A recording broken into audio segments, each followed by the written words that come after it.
Halo Health Buddies, selamat datang di segmen Oksigen, obrolan edukasi berbagai elemen, bagian dari podcast FK Undip. Pada segmen kali ini, kita akan membahas mengenai berbagai obrolan seputar topik yang dikhususkan bagi tenaga kesehatan.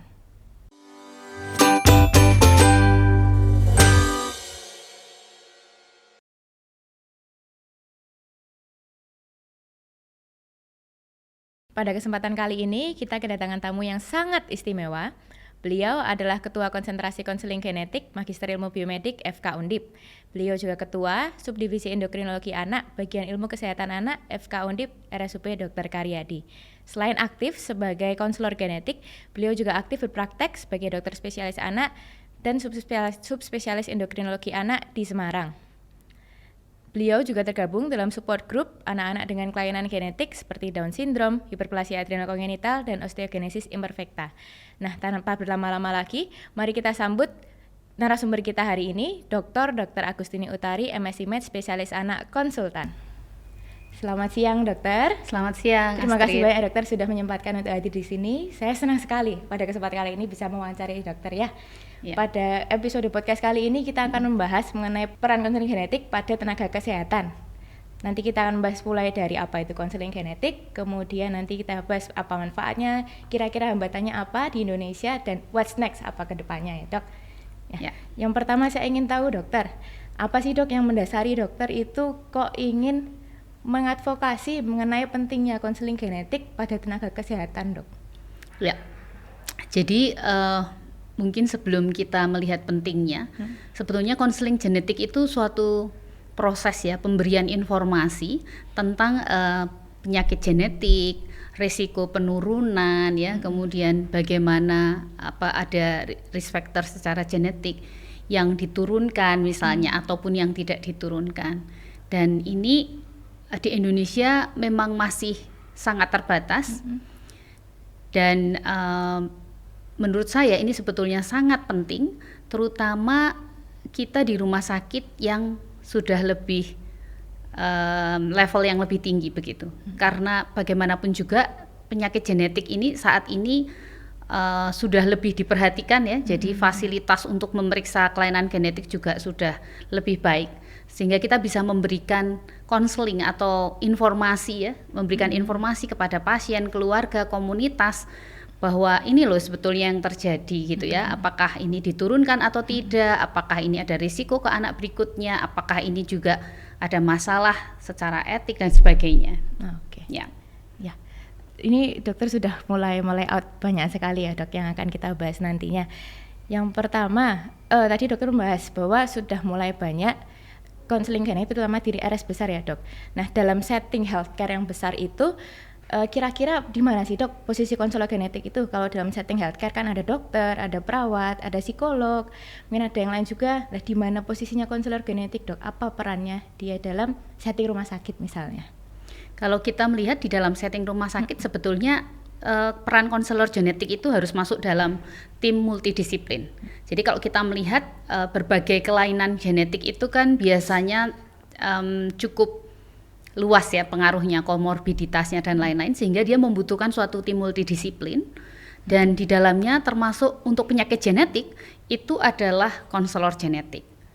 Di sini perannya sangat penting karena konselor genetik inilah yang seharusnya memberikan informasi tentang apa sih yang terjadi dalam penyakit genetik ini, misalnya kelainan gen atau kelainan kromosom itu ada di mana, dan apakah ini misalnya ya, saya pengen punya anak lagi. Nah, tentunya kita sebagai dokter harus bisa menjelaskan bahwa nanti resikonya begini. Dan itu masih banyak teman-teman sejawat kita yang kadang-kadang mungkin belum menguasai ini, sehingga perlu seorang konselor genetik yang memang istilahnya pengalaman kemudian pembelajaran itu ya di bidang itu gitu, sehingga kita tidak secara khusus ya, dokter tidak harus secara khusus menguasai konseling genetik ini, tetapi konselor genetik inilah yang harusnya kita rujuk ya, kita rujuk ke konselor genetik, dan konselor genetik yang memberikan edukasi tentang hal-hal yang terkait dengan genetik pada kelainan ini gitu, sehingga itu tidak hanya diberikan sekilas tetapi mungkin akan lebih mendalam dan nanti bisa didiskusikan juga dengan pasien dan keluarga. Mengapa saya mengatakan keluarga? Karena keluarga itu biasanya bagian dari ini juga yang akan merasa sangat penting gitu kalau dia bisa mendapatkan informasi, dan ini banyak pasien yang menanyakan. Dan tentunya kita tidak boleh keliru ya di dalam memberikan informasi, karena kalau memberikan informasi tentang genetik yang keliru, misalnya ya, terus terang selama ini kan misalnya banyak ini contoh pasien-pasien saya dengan Down syndrome misalnya, banyak mitos di masyarakat yang menyalahkan misalnya, oh ini pasti karena keluarganya kemudian tidak mau lagi untuk, ya istilahnya jangan mau nikah sama ini karena ini punya anak dengan Down syndrome misalnya. Padahal ini adalah suatu mitos yang keliru. Kenapa? Karena Down syndrome itu justru sebagian besar tidak diturunkan ya. Tetapi kalau ini kita salah memberikan informasi, ini akan memberikan efek kepada keluarga dan juga kepada pasien, yang akan memberikan stigma negatif untuk keluarganya, dan untuk orang tua dan sebagainya itu akan cukup stressful ya, misalnya karena ini informasi yang tidak benar. Atau misalnya ingin menikah, sama-sama mempunyai keduanya merupakan carrier dari thalassemia misalnya. Nah ini juga penting untuk mendapatkan edukasi sehingga jauh-jauh hari sebelum menikah misalnya sudah didiskusikan risikonya begini. Nah itu salah satu tugas dari konselor genetik. Wah, ternyata banyak juga ya dok, maksudnya tidak hanya di anak-anak, ternyata bahkan sebelum lahir ketika pranikah pun sudah masuk di situ peran konselor genetik ya. Yeah. Dokter, apakah ada ini dok, contoh kasus misalkan yang dokter temui sehari-hari, di mana itu ada kolaborasi yang berhasil antara konselor genetik dengan tenaga kesehatan? Karena kan yang sehari-hari menemui kan tenaga kesehatan, konselor genetik tadi seperti dokter jelaskan ya hanya menjelaskan hasil diagnosis yang sudah ditegakkan oleh tenaga kesehatan. Ada contoh ceritanya tidak dok? Oh ya, ini sebetulnya banyak ya yang kita dapatkan, misalnya kebetulan karena saya juga selain dokter anak sebagai genetik konselor, maka ada beberapa pasien juga yang dirujuk ya. Ini pengalaman, misalnya contohnya ada seorang pasien yang datang dengan kelainan kromosom yang merupakan kelainan translokasi misalnya pada anaknya. Sementara kedua orang tua ini ingin punya anak lagi. Nah, di sini peran konseling genetik adalah misalnya kita harus melihat dulu hasil dari pemeriksaan kromosomnya misalnya. Nah, ini yang penting juga sebagai konselor genetik itu kita membutuhkan sarana yang pembantu gitu ya, misalnya hasil laboratorium. Misalnya pemeriksaan kromosom atau pemeriksaan gen gitu ya. Nah, di sini kemudian kita sebagai konselor genetik bisa melihat, oh ternyata dia ada translokasi di kromosom tertentu misalnya. Nah, kita bisa melihat kalau translokasi ini mungkin dari salah satu bapak atau ibunya begitu, karena biasanya pada anak memang dia merupakan unbalanced translocation, yang merupakan translokasi tidak berimbang ya. Jadi ada perpindahan kromosom yang tidak berimbang sehingga mungkin ada material yang kurang begitu ya, sehingga akan menimbulkan kelainan yang cukup berat. Tetapi pada ayah atau ibunya yang kita bahkan belum tahu, itu mungkin saja dia adalah balance translocation gitu. Jadi dia sebetulnya ada perpindahan materi, tapi pada ayah atau ibunya ini masih seimbang, jadi dia normal. Nah, ini beberapa kali saya menemui, dan kasus-kasus seperti ini itu menjadi, kalau kita bisa meriksa ayah atau dan ibunya misalnya dengan pemeriksaan itu, kita kemudian bisa memberikan edukasi. Tentunya orang tua itu berhak untuk memilih. Jadi di dalam konseling genetik itu bukan konselor yang menentukan decision begitu ya, bahwa oh ibu sebaiknya punya anak lagi, tetapi mereka akan menentukan sendiri. Ya mungkin pasien, orang tua, keluarga, bahwa ini loh hal yang harus saya pilih begitu. Karena kalau misalnya mereka bisa memilih, ini akan sangat bermanfaat ya. Terutama pada pasien-pasien misalnya kasus endokrin ya, hiperplasia adrenal kongenital, yang ini jelas autosomal resesif. Proses konseling ini harus dilakukan karena mereka pasti masih pengen punya anak lagi, tetapi mungkin nggak pengen punya anak dengan hiperplasia adrenal kongenital. Gitu ya. Jadi kita sudah harus mulai memberikan edukasi, begitu ketemu pasiennya, orang tua juga diedukasi. Dan ini tidak sedikit mungkin juga menimbulkan gejolak ya, tetapi kalau orang tuanya sudah bisa menerima, artinya ketika dia mempersiapkan untuk kehamilan berikutnya itu sudah siap gitu. Jadi apapun yang nanti didapatkan ya, misalnya punya anak lagi dengan hiperplasia adrenal kongenital, atau mungkin dia tidak punya, pengen memutuskan oke, kalau begitu saya mungkin tidak ingin punya anak lagi, itu adalah keputusan bersama begitu dari mungkin ayah dan ibu gitu. Dari cerita dokter, sepertinya akan banyak ditemui konflik etik dan juga psikososial ya dok. Kira-kira apa yang perlu menjadi concern nih dok dari tenaga kesehatan, karena kan ternyata banyak bersinggungan sekali dengan etik ya dok dan juga psikososialnya. Apa yang penting untuk diketahui tenaga kesehatan, misalkan kok menemui kasus kesian dan kelainan genetik seperti itu dok, terutama ya dari sisi etiknya itu dok. Kalau dari segi etik memang masih banyak perdebatan ya, terus terang ya. Bahkan di dunia internasional juga ini masih jadi perdebatan, karena etik ini tidak hanya melihat mungkin kondisi keluarga ya, tetapi kita juga harus, kalau di Indonesia tentunya kita akan mempertimbangkan budaya, agama dan sebagainya ya. Ini terutama kalau etik itu kan kaitannya mungkin yang paling sulit itu misalnya adalah apakah misalnya ini dengan trisomi 13 ya, suatu kelainan kromosom yang berat, sehingga ketika ditemukan sebelum lahir ya, berarti masih di dalam kandungan. Karena sekarang tuh kan ada banyak ya pasutri yang memeriksakan bayinya ini, kemungkinan ada misalnya kelainan kromosom sebelum lahir itu kan sudah ada ya, dengan non-invasive prenatal testing. Dan ini banyak dilakukan ini sekarang. Kalau misalnya ditemui dan ternyata kecurigaannya misalnya trisomi 13 dan kemudian dari USG dan lain-lain mungkin didukung, oh ini kayaknya kelainan jantung yang berat, apakah kelainan misalnya ada tidak terbentuknya kepala dengan sempurna contohnya. Kemudian keputusan misalnya apakah ini harus aborsi atau tidak. Nah ini adalah bagian dari itu contoh. Atau misalnya kita ketemu, tapi setelah ditemukan kemungkinan kelainannya itu Turner syndrome ya. Turner syndrome itu kelainannya sebetulnya tidak terlalu berat. Dalam arti anak ini akan mungkin pendek, sulit pubertas, tetapi dia survival years atau kemungkinan hidupnya cukup tinggi. Nah, apakah kita akan melakukan itu? Nah, ini adalah bagian dari etik yang mungkin menjadi salah satu yang akan dipelajari di dalam konseling genetik. Ya, karena itu pengambilan keputusan ya untuk bagaimana menghadapi itu. Itu salah satu yang mungkin perlu diketahui oleh tenaga kesehatan, bahwa hal-hal seperti itu harusnya memang dikonsulkan ke konselor genetik ya. Genetik ya, Dok. Ya, membahas terkait etik lebih lanjut, Dokter. Nah, dari Indonesia ini kan untuk genetik kan masih tergolong baru ya dok ya. Apakah ada aturan atau apa yang sebagai acuan gitu dok? Karena kan mungkin tenaga kesehatan yang kurang familiar dengan genetik, dia akan bertanya-tanya ini acuannya apa? Untuk ini saya seharusnya langkahnya harusnya bagaimana gitu dok? Nah kalau acuan kayak misalnya kita mengatakan guideline mungkin tidak ya, tapi tentunya kita selalu mengutamakan tentunya kembali ke keluarga. Jadi ini agak sulit ya. Maksudnya selain keluarga juga etik di profesi ya. Misalnya sebagai dokter obgyn. Nah, itu kan pasti mereka sudah punya etik ya. Ini boleh dilakukan, tidak boleh dilakukan. Kemudian kapan harus mendiagnosis? Apakah boleh sih didiagnosis waktu bayi padahal penyakitnya masih nanti 20 tahun lagi. Misalnya contohnya. Nah, ini tentunya akan menjadi bahan pertimbangan yang banyak ya, tidak hanya melibatkan satu. Kita harus melibatkan keluarga. Kalau pasien sudah bisa mengambil keputusan, kita juga harus melibatkan. Misalnya pasien sudah remaja.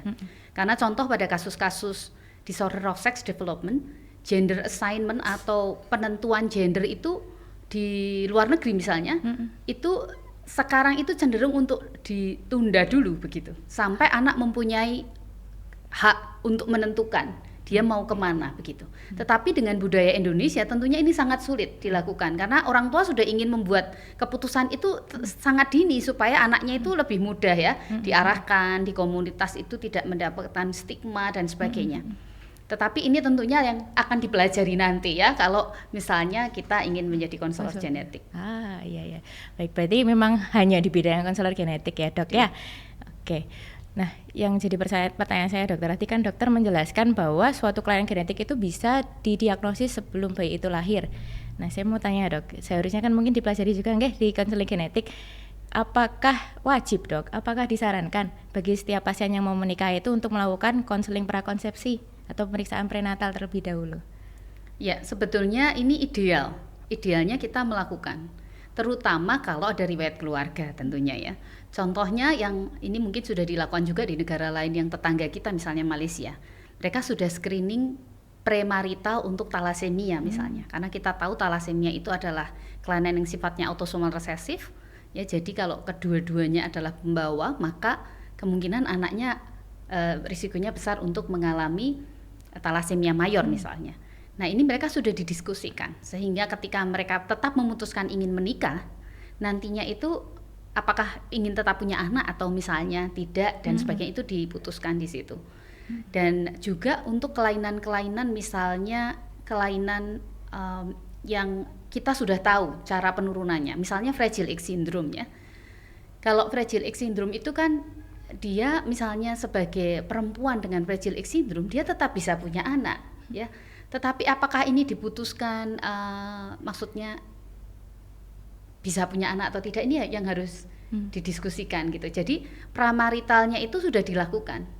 Ya, kalau saya melihat contoh waktu saya belajar di Amerika itu tentang Fragile X, begitu mereka masuk fase remaja yang kira-kira siap untuk hamil misalnya, orang tua sudah diajak diskusi ya, karena biasanya Fragile X dengan disabilitas intelektual sehingga memang orang tua masih berperan di sini.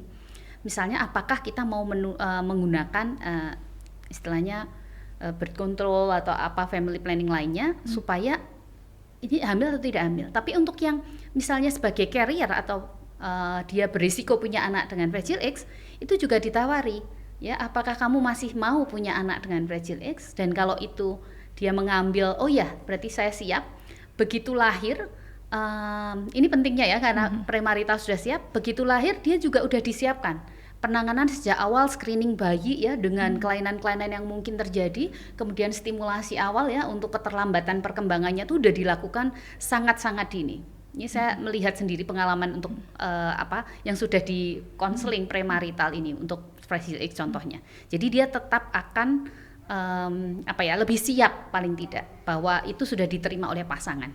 Dan kalau ini di Indonesia kadang-kadang pasangan mungkin kadang-kadang tidak bisa menerima ya. Ini juga masih menjadi hal yang menurut saya di Indonesia masih juga diperdebatkan ya, karena contoh pasien saya dengan Turner syndrome itu sangat cemas karena orang tuanya yang sebetulnya cemas karena misalnya Turner syndrome itu hampir semua infertilitas gitu. Nah, ini yang menjadi salah satu yang harus kita beritahukan, misalnya dia ingin tetap menikah. Bisa nggak menikah? Ya boleh saja menikah dan bisa, tetapi apakah bisa punya anak atau tidak? Nah, ini juga termasuk yang harusnya didiskusikan sebelum menikah ya.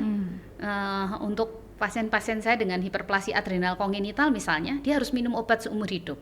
Jadi dari pengalaman saya itu pasien kalau mau menikah biasanya, kalau ya saya melihatnya udah dari kecil gitu ya, sekarang udah jadi dewasa dan ingin menikah, saya sarankan untuk bertemu dulu dengan saya misalnya untuk menjelaskan ini loh resikonya begini bahwa kalau resikonya kan punya anak misalnya dengan sebagai pembawa juga gitu ya, dan kita nggak tahu suaminya ini pembawa atau tidak misalnya, sehingga akan meningkatkan resiko anak mengalami hiperplasia adrenal kongenital atau mungkin baik-baik saja kalau suaminya itu bukan pembawa. Nah, ini harus didiskusikan dari awal sebelum hamil. Nah, ini adalah salah satu tugas juga dari konselor genetik. Ya, mengingat pentingnya seperti itu ya dok. Tapi kan untuk konselor genetik kan tadi seperti dokter sampaikan kan tidak di setiap RS ada. Nah, sekiranya untuk misalkan pemerataannya misalkan ya dok ya, kan untuk fasilitas kesehatan di Indonesia sendiri sebenarnya itu belum merata ya dokter. Tapi kan tadi dokter mengatakan bahwa semua masalah ini, terutama pasien dengan kelainan genetik itu ya baiknya dikonseling dulu, konseling prakonsepsi dulu. Nah, bagaimana menurut dokter bagaimana solusinya dok untuk pasien-pasien genetik ini kalau misalkan ya mau ketemu konselor genetik dulu padahal kan jumlahnya masih sedikit dokter? Ya, saya kira penyelesaiannya ya kita menambah konselor genetik, dan itu sesuatu yang sudah harus dipikirkan oleh Indonesia. Meskipun sekarang itu kita mungkin fasilitas pemeriksaan genetik masih terbatas, saya melihat sekarang itu di Indonesia sudah mulai ada kayak kebangkitan gitu ya, kebangkitan bahwa orang itu mulai aware, mulai menyadari dan mulai banyak pembahasan. Begitu orang membahas tentang misalnya stem cell, orang membahas tentang precision medicine, itu mau tidak mau mereka harusnya punya konselor genetik begitu. Karena siapa sih yang menginterpretasikan misalnya dan ingin menjelaskan kepada pasien hasil-hasil pemeriksaan ini idealnya adalah konselor genetik gitu. Sehingga dia juga akan menjelaskan resiko dan sebagainya. Jadi satu-satunya cara ya menurut saya selain kita mungkin belajar tentang konseling genetik ya untuk teman-teman sejawat, tapi kita juga harus menambah dan kita di FK Undip ini sebagai salah satu perintis konseling genetik di Indonesia ya, kita dari tahun 2007 itu kita pertama kalinya mendirikan S2 untuk konseling genetik dan itu waktu itu satu-satunya di Indonesia. Dan kami juga bekerja sama ya dengan berbagai pusat penelitian ataupun pelayanan kesehatan di dunia ya, seperti di Amerika, di Belanda, di Jepang, di tempat-tempat yang lain. Jadi kita juga berharap bahwa masih banyak teman-teman yang tertarik untuk belajar konseling genetik. Ya, karena kalau kita mempelajari ini adalah prospek masa depan begitu. Nanti kalau di depan kan orang sekarang udah mulai membahas tuh contohnya ya, contoh yang mungkin banyak di masyarakat itu kanker. Kanker itu salah satu penyakit yang banyak dan sebetulnya banyak yang terkait dengan genetik. Pengobatannya juga terkait dengan gen apa yang ada di situ, mutasi apa yang ada pada pasien. Jadi contoh misalnya satu kena kanker paru, yang satu itu mengalami punya mutasi A, yang satu pasiennya B. Ini obatnya berbeda. Karena mereka sekarang istilahnya menggunakan kayak targeted treatment dan sebagainya. Jadi disesuaikan dengan kondisi masing-masing. Nah, kalau seperti ini kita tidak punya konselor genetik misalnya, kita akan sulit kan misalnya terus pasien nanya, "Lah terus anak saya bagaimana ya?" gitu. Dan itu tidak hanya di kanker yang misalnya yang seperti kanker paru atau yang lain. Ada beberapa kanker yang memang ini banyak istilahnya genetik yang berperan di situ. Ya, dan sekarang pengobatan juga contohnya kami melihat terutama misalnya di bidang neurodevelopmental disorder ya. Jadi gangguan perkembangan, gangguan saraf itu banyak dikaitkan dengan sekarang berusaha mencari targeted treatment tadi. Jadi kalau misalnya ada yang kelainan A, misalnya ada Duchenne muscular dystrophy ya, dia harus ketemu dulu mutasi gennya apa. Kemudian setelah ada mutasinya, obatnya akan berbeda-beda. Fragile X juga mulai melihat misalnya obat-obat apa sih yang bisa istilahnya lebih menyasar gitu ya ke proteinnya atau gennya begitu, sehingga peran konselor genetik ini menjadi juga lebih penting lagi begitu ya di era itu. Dan dengan penduduk Indonesia yang demikian besar, saya kira kalau konselor genetik yang sudah kita hasilkan itu dari lulusan FK Undip itu saya kira sangat belum memenuhi begitu ya kebutuhan konselor genetik di Indonesia. Ya. Kalau boleh tahu Dok, ini pertama kali angkatan pertama dari konselor genetik FK Undip tahun berapa Dokter? Tahun 2007. Saya itu angkatan kedua ya, saya masuk di 2008. Dan lulusannya sudah dihasilkan kira-kira berapa Dokter? Kita itu sudah punya sekitar 100-an ya 100. konselor genetik.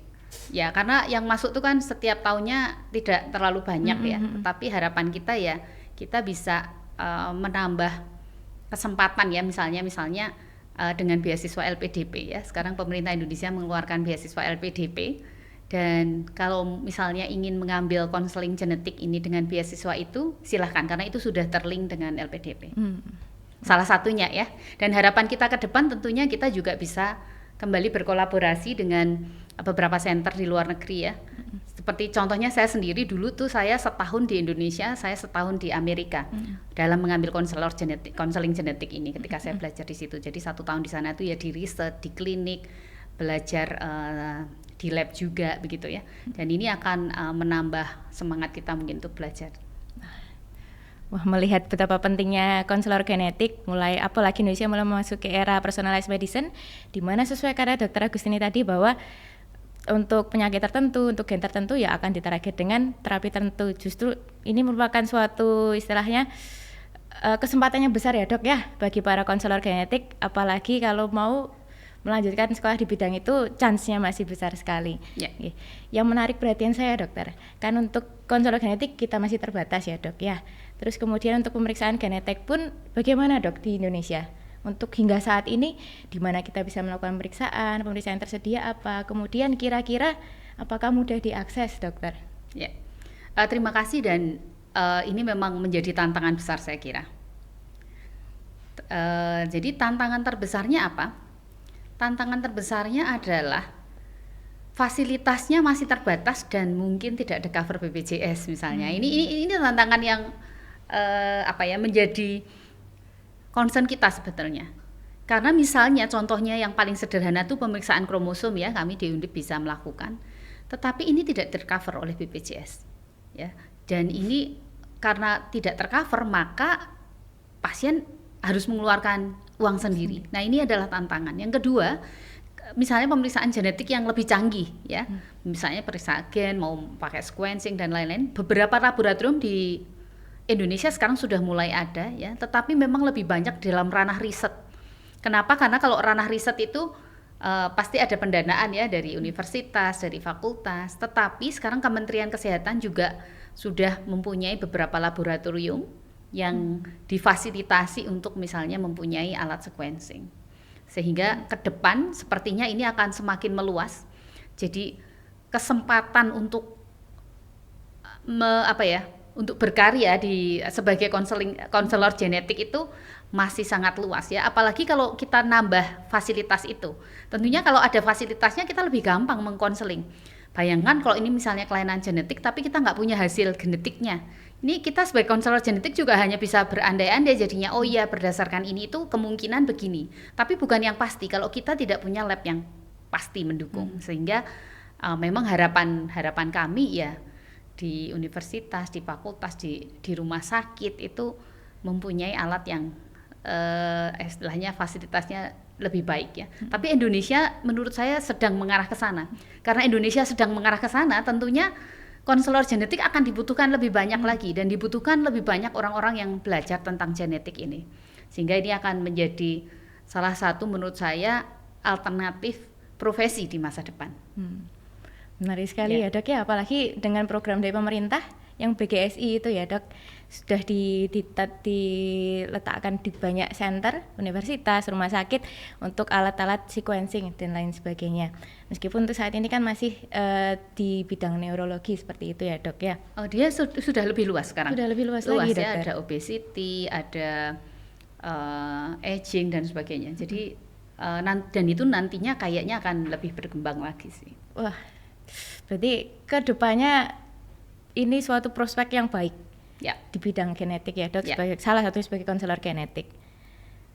Nah, tadi dokter menyampaikan dok, kan salah satu hambatannya adalah tidak di covernya oleh BPJS.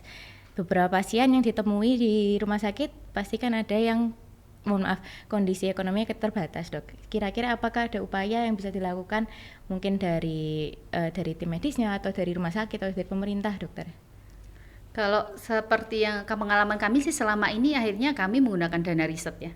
Karena kami punya penelitian-penelitian di bidang genetik dan dana dari penelitian itu yang kita pakai untuk salah satunya juga membantu pasien untuk mendiagnosis dan sekaligus kita juga di situ ingin melihat ya bagaimana kelainan genetiknya atau hal-hal yang terkait. Oh iya. Ini dokter, saya dapat titipan pertanyaan dokter dari rekan sejawat. Jadi yang mengatakan, karena kan genetik ini masih baru ya dok ya, kira-kira pada kondisi apa sih rekan-rekan sejawat ini harus merujuk ke konselor genetik, kapan harus diperiksa ini dicurigai genetik atau bukan? Ya, kapan sih kita harus mencurigai kelainan genetik gitu ya? Sebetulnya kalau ini bidang saya contohnya di anak ya, pertama biasanya kita curiga kalau kelainan genetik itu kalau misalnya ada kelainan yang multiple congenital anomaly. Jadi dia ada beberapa kelainan bawaan yang lebih dari satu ya. Misalnya ada kelainan jantung, tapi juga ada misalnya perawakan pendek. Ini kita harus curiga ini. Kita udah langsung oh ya, ini apakah mungkin ada kelainan genetik. Yang kedua misalnya pada kasus-kasus disabilitas intelektual. Jadi disabilitas intelektual itu bukan hanya karena misalnya hipotiroid kongenital gitu ya, tetapi juga banyak faktor genetik lainnya. Yang juga harus kita perhatikan pada kasus-kasus dengan misalnya autism spectrum disorder. Dan saat ini kita tahu semua bahwa orang sudah mulai paham bahwa oh ini ada autism spectrum disorder. Kita harus juga aware bahwa ini salah satunya adalah kelainan genetik. Jadi ini hal-hal yang harus dirujuk. Kemudian misalnya pada ibu hamil, kok bolak-balik keguguran gitu ya. Jadi kalau dia ada recurrent abortion, kita harus memikirkan ini mungkin ada suatu kelainan. Misalnya kelainan kromosom, seperti contohnya kalau yang ibu tadi, misalnya ibunya balance translocation. Nah mungkin saja karena kelainannya berat, anak tidak terlahirkan tetapi sudah gugur lebih dulu.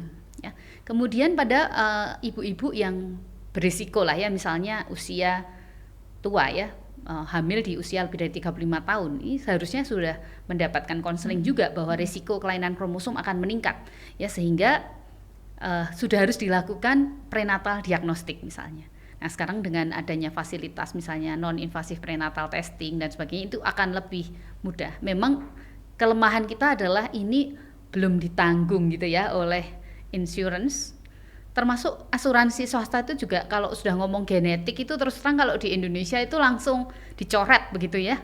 Tetapi harapan kita ke depan penyakit genetik ini juga tetap bisa diobati. Artinya misalnya seperti Turner syndrome, dia berhak mendapatkan hormon pertumbuhan misalnya.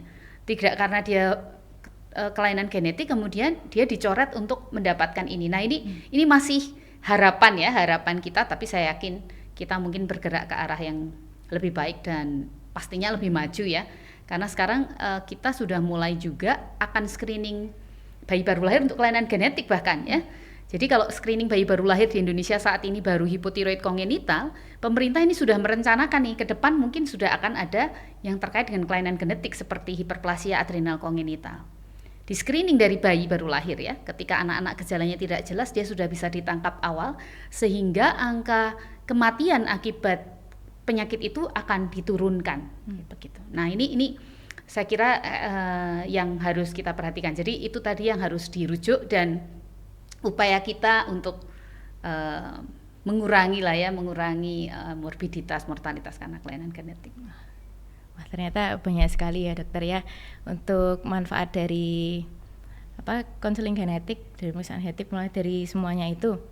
Apalagi dengan diterapkannya screening bayi baru lahir itu kan akan menyasar pula ke fasilitas kesehatan primer, Dok. Justru ini akan menjadi prospek yang sangat besar, dibutuhkan sekali konselor genetik. Nah, dokter, misalkan untuk rekan-rekan sejawat yang tidak memiliki latar belakang di bidang genetika, kira-kira apa pengetahuan esensialnya, Dok, yang paling penting yang perlu rekan-rekan ketahui? Kemudian apakah ada pelatihan atau mungkin resources yang bisa diakses oleh rekan-rekan sejawat? Ya, saya kira ini yang menjadi penting adalah ketika misalnya ini contoh untuk mahasiswa kedokteran, saya kira yang penting itu kita harus belajar genetik mulai yang dasar itu di fakultas kedokteran. Supaya kalau sudah belajar dasar-dasarnya tentunya nanti tinggal mengembangkan begitu ya. Memang kalau kita lihat sekarang resources itu tersebar luas di mana-mana ya, di dunia maya terutama. Tetapi kami di Undip kami juga punya ada yang namanya medical genetic course, dan ini kita harapkan setiap tahun ya dengan para pengajar dari dalam negeri maupun dari luar negeri seperti dari Belanda misalnya.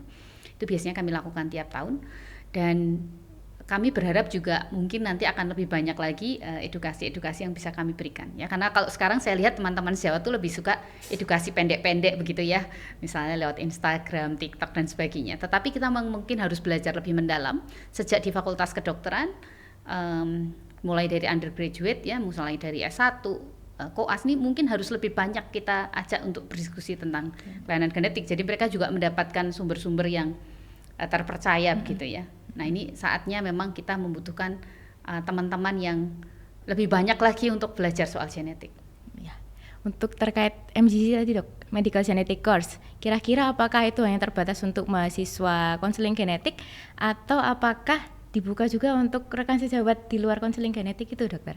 Ya, kami tetap mengutamakan yang mahasiswa konseling genetik tentunya, tetapi kami juga membuka beberapa peluang untuk teman-teman dari luar Undip ataupun dosen di Undip untuk belajar.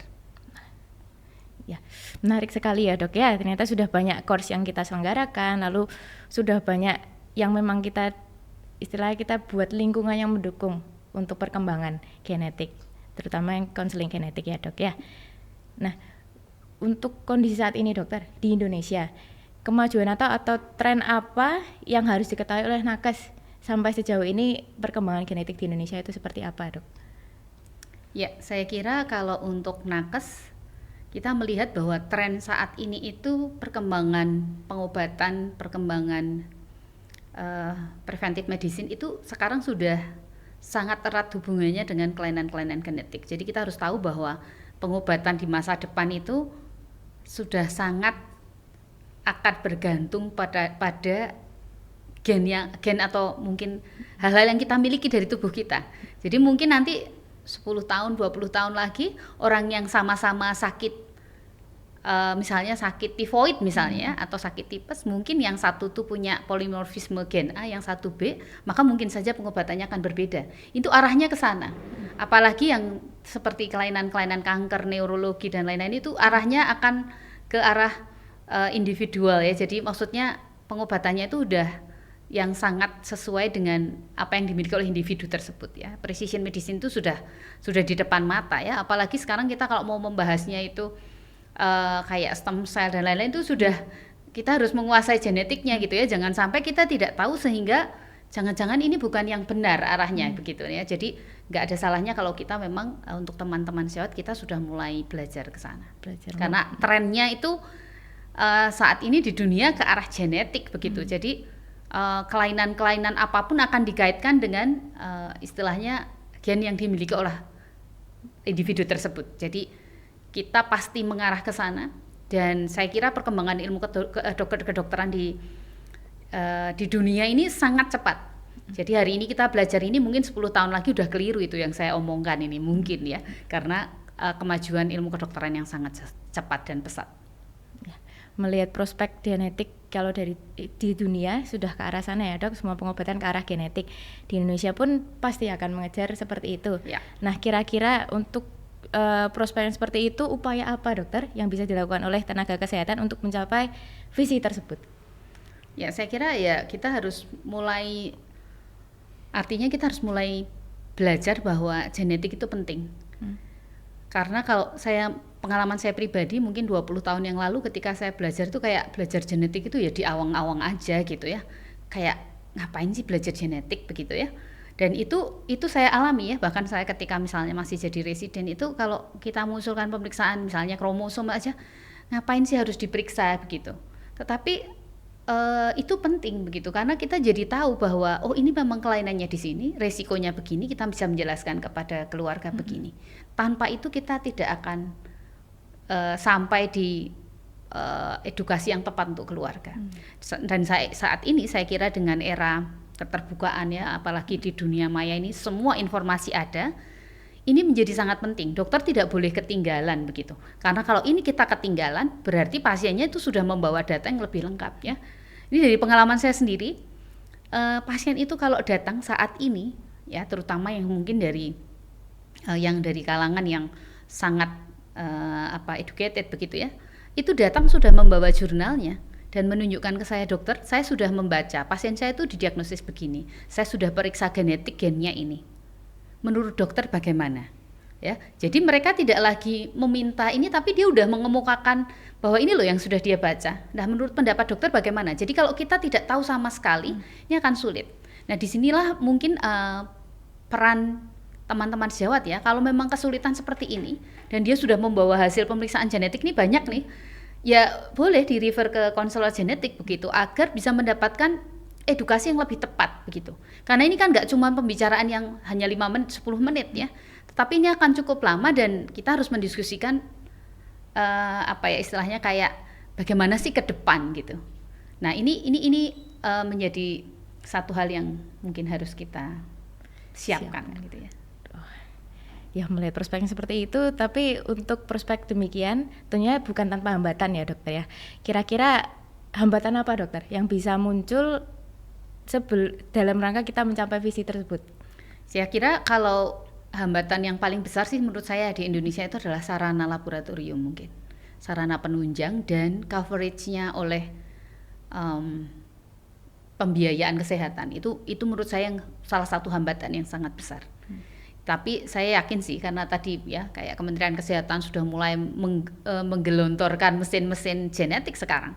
Ya sejak era COVID itu kan periksanya pakai PCR begitu ya, kumannya dan lain-lain, sehingga waktu itu orang mulai istilahnya menjadi lebih melek genetik. Oh iya ya begitu, bahwa kita tuh juga perlu melihat begitu.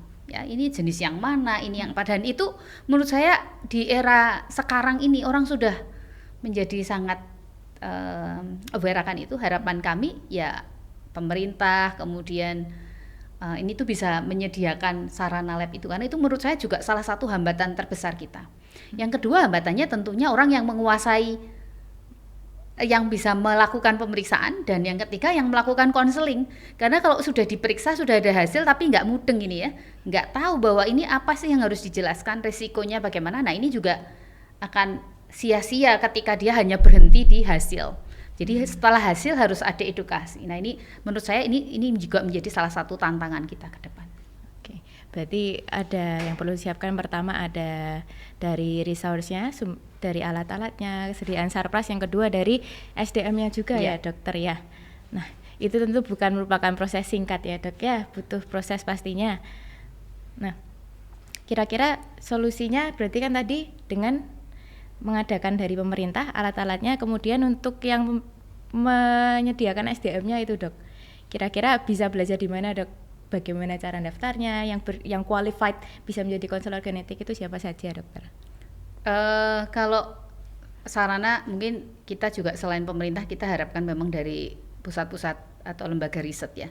Di Indonesia itu kan kita punya universitas-universitas besar yang sebetulnya mungkin sebagian SDM-nya juga sudah mampu melakukan pemeriksaannya. Banyak yang sekolah di luar negeri, apalagi sekarang dengan beasiswa LPDP misalnya, banyak banget kita mengirim SDM untuk belajar genetik misalnya. Ya diharapkan kemudian ketika pulang dan bisa melakukan, fasilitasnya ada. Itu yang pertama ya. Yang kedua kemudian kalau yang mau belajar tentang konseling genetik, kami yang di sini ada yaitu S2 konseling genetik. Kami membuka setiap tahun ya. Untuk kali ini memang kita membuka setahun sekali saja. Biasanya di sekitar Agustus ini ya sudah mulai ya. Ini sudah mulai proses-proses untuk kira-kira mau mendaftar, dan kami memang untuk kali ini mengutamakan yang dokter umum, yang sudah lulus dokter umum, karena untuk nantinya ke depan tentang pengurusan profesi dan lain-lain mungkin akan lebih mudah. Oh iya. Baik, bagi teman-teman dokter umum yang tertarik untuk melanjutkan di bidang konselor genetik bisa mendaftar di S2 Biomedik FK Undip. Tapi satu pertanyaan saya dokter. Oh iya, tadi lupa Astrid, ada satu lagi. Apakah hanya dokter umum yang boleh? Intinya yang sudah lulus dokter. Karena saya itu mengambil konseling genetik itu setelah saya lulus dokter spesialis anak. Jadi saya sudah dokter anak, baru saya mengambil karena saya tertarik untuk belajar genetik. Salah satunya kemudian saya mengambil konseling genetik. Ya ini contoh ya, dan juga teman-teman saya spesialis lain juga banyak tuh yang ambil konselor genetik ya, seperti ada penyakit dalam, neurologi, mata dan lain-lain ya. Hampir semua bidang itu mungkin tidak ada yang tidak terkait genetik begitu. Jadi genetik itu luas sekali ya. Jadi saya kira bisa kepada siapa saja begitu. Ya. Berarti untuk rekan-rekan senior-senior dari dokter spesialis pun bisa ya dokter ya, bisa untuk belajar genetik, karena kedepannya kita semua akan mengarahkan ke genetik, mulai dari pemeriksaannya, kemudian mulai terapinya, bahkan prognosisnya hingga ke keturunan berikutnya juga. Dok. Ya demikian dari untuk episode kali ini dokter. Silahkan dokter kalau hendak memberikan closing statement kepada penonton. Ya, terima kasih ini saya karena diberi kesempatan untuk cerita tentang konseling genetik. Yang ingin saya sampaikan adalah bahwa konseling genetik adalah suatu proses yang penting ketika kita berhadapan dengan penyakit-penyakit genetik. Dengan konseling genetik kita akan memberikan edukasi ya, kemudian ingin memberikan informasi kepada pasien, keluarga, komunitas tentang kelainan apa yang terjadi, dan ini tentunya akan di kedepannya kita harapkan kemudian akan memberi kejelasan untuk keluarga ya, untuk mengambil keputusan, dan kemudian kita bisa tahu untuk risiko ke depan dan sebagainya. Demikian Astrid, terima kasih. Terima kasih banyak dokter, sungguh insight yang menarik dan memperkaya kasanah kita semua ya. Dan pada episode podcast kali ini demikian. Terima kasih banyak dokter sudah berkenan hadir dan memberikan ilmu yang banyak bagi kami. Sampai ketemu di episode berikutnya.